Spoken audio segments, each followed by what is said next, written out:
Hello बच्चों, पिछले class में हम लोगों ने पढ़ा था बैलेंस केमिकल इक्वेशन। अब हम थोड़ा सा आगे बढ़ते हैं और यहाँ पे सिखाते हैं टाइप ऑफ केमिकल रिएक्शन, कितने तरह के केमिकल रिएक्शन होते हैं। ठीक है, तो आप उस पर ध्यान दीजिएगा। चलिए देखते हैं।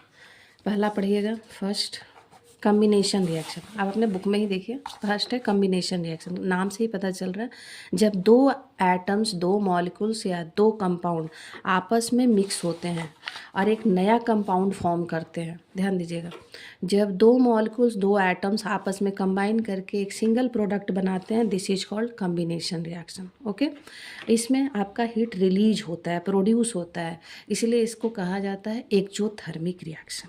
कंसेप्ट समझ में आया? जैसे एग्जांपल, कैल्शियम ऑक्साइड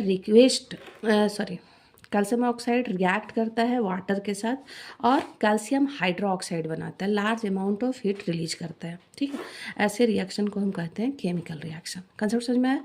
तो ये रिएक्शन आप लोग याद करके जाइएगा, बोर्ड एग्जाम के लिए बहुत इंपॉर्टेंट है। ये भी पूछता है कि किस तरह का रिएक्शन है, लिखने के लिए भी आ सकता है।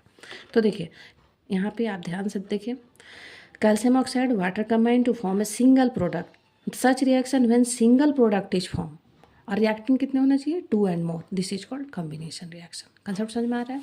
आइए नेक्स्ट आगे बढ़ते हैं। इसमें देखिए, बर्निंग ऑफ कोयला जब भी जलता है ऑक्सीजन के प्रेजेंस में जलता है, कार्बन डाइऑक्साइड बनाता है। हाइड्रोजन को जब आप वाटर से रिएक्ट कराइएगा, हाइड्रोजन और ऑक्सीजन को रिएक्ट करिएगा, वाटर बनेगा।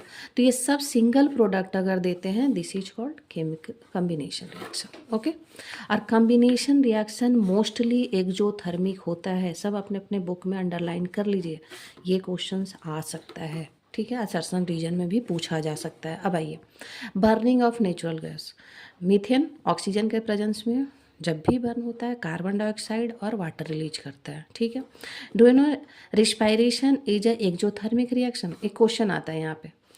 ये सब एक्जोथर्मिक का एग्जाम्पल बताया जा रहा है, कम्बिनेशन का नहीं। कम्बिनेशन का एग्जाम्पल इधर है, जब दो रिएक्टेंट मिलते हैं तो सिंगल प्रोडक्ट बनता है। क्लियर है? और ये भी एक्जोथर्मिक होता है, हाई अमाउंट में एनर्जी रिलीज करता है। एक चीज़ और बताते हैं, एक्जोथर्मिक होता है जब आप देखिएगा किसी भी रिएक्शन में हीट रिलीज हो रहा है, this is called exothermic, and when heat is absorb, this is called endothermic. Clear? अब आइए, ये क्वेश्चन, ये इंपॉर्टेंट क्वेश्चन है, ध्यान से देख लीजिए। Do you know respiration is exothermic? तो रिस्पायरेशन एक्जोथर्मिक प्रोसेस होता है। रिस्पायरेशन प्रोसेस होता क्या है पहले वो बताते हैं। जैसे बहुत लोगों को लगता है कि respiration breathing is no, breathing is a part of respiration. Respiration means the carbohydrate broken down to form the glucose, and this glucose combine with oxygen in the cell of our body provide